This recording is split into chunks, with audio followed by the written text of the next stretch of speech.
10, Darien Fenton. Thank you, Mr Speaker. My question is to the Minister of Labour.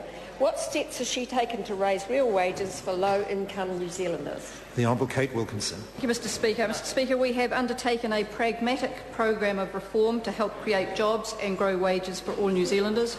My approach has been to raise the minimum wage steadily so that jobs are preserved and people are not thrown out onto welfare.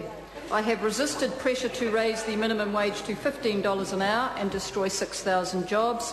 I have introduced the 90-day trial, which has helped create 13,000 jobs, and we have reformed the Holidays Act to make it simpler and improve workplace productivity.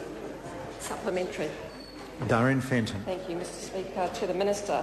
Does she stand by her assertion that the 25 cents minimum wage increase from the 1st of April this year will maintain the real value of the minimum wage, when in fact half of that increase was wiped out in the first 3 months?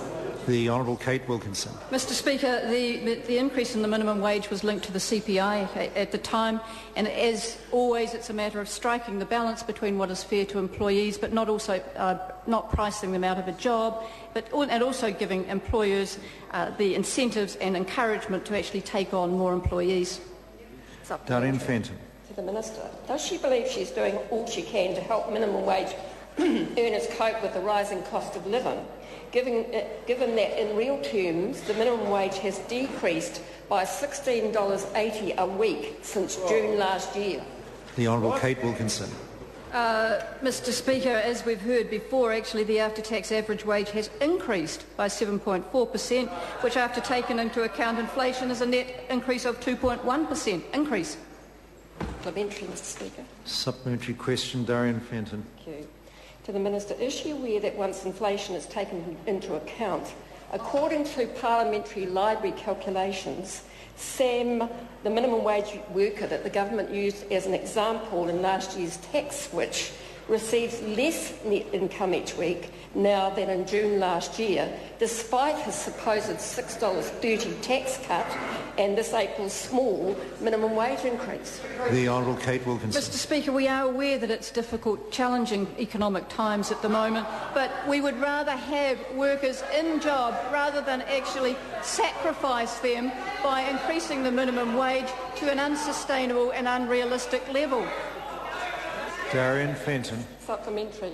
To the Minister, why in her unique position of being both Minister of Labour and Associate Minister of Immigration hasn't she been able to put two and two together and realise that the $7 gap between our minimum wage and Australians' minimum wage is one of the factors driving record levels of migration across the ditch?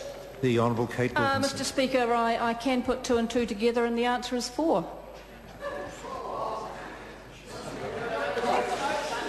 Darien Fenton. Point of order, Mr Speaker. I think the Minister could do a little bit better than that. Well, I mean, the member asked, can the Minister put two and two together? And I guess, I guess the Minister answered that part of the question. And I accept that it certainly wasn't the answer the member was looking for, but I mean, when we ask the way we word questions, we're vulnerable to them being answered literally, I guess.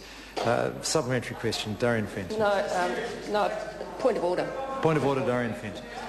I seek leave to table the calculations from the Parliamentary Library on the change in the real full-time minimum wage since June last year, showing that a minimum wage worker is actually worse off than a year ago. Leave is sought to table that document prepared by the Parliamentary Library. Is there any objection? There is no objection. Question number 11, Jonathan Young. Thank you.